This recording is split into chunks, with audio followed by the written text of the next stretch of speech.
When it comes to retirement planning, people often spend a lot of time thinking about the best way to increase their savings, but a lot less time thinking about the best way to withdraw those savings when the time comes. This is unfortunate because having an appropriate withdrawal strategy is a critical part of making sure those savings cover one's income and spending expectations in retirement. Joining me is RJ Beucler with WealthSync Partners in Cincinnati, Ohio. So, RJ, thanks for joining us. Start out by explaining the importance of determining essential income needs versus discretionary income needs in an income plan. Absolutely, Scott.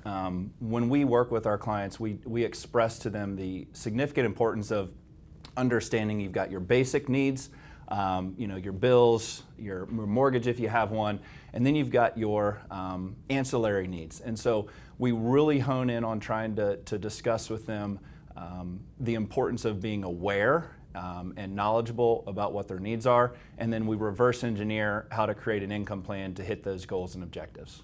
Now, since most consumers will be taking distributions from qualified accounts, how do you minimize the taxation of these withdrawals?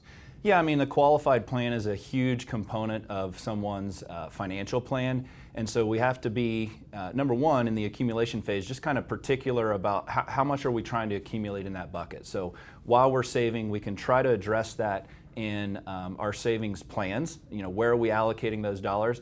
On the back end, when we get to the distribution phase, some of the things that we can look at doing is, are you charitably minded? Are we able to utilize those dollars and get those dollars out of that environment from a charity standpoint? What other investments and accounts are we taking income from? So we look at it holistically. There's some things that you can do inside the qualified plan to try to minimize those taxes in the distribution. Now, what are some safe withdrawal considerations? Yeah, one of the biggest unknowns is that we don't know when we're going to take our last breath, right? And so the runway of how long retirement is going to be is difficult to peg. And so depending upon what strategy you use in distribution, whether it's a market-based strategy, if you're going to add some components in the plan that offer protection, that distribution rate's going to be different. Some distribution rates are going to be in that 3 to 4% range.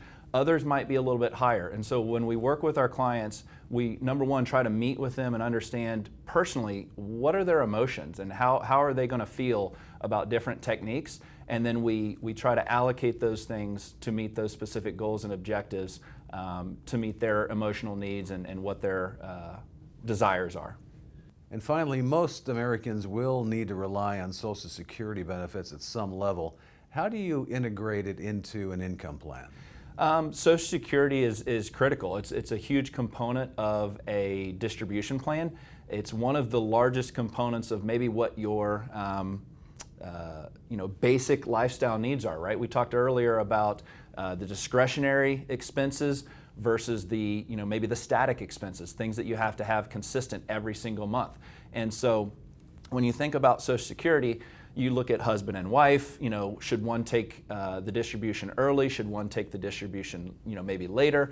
And so we work through a Social Security optimization calculator with each single client that we work with, and we're going to take that approach that's unique to them. That's RJ Beucler with WealthSync Partners in Cincinnati, Ohio, and this is Retirement News Online.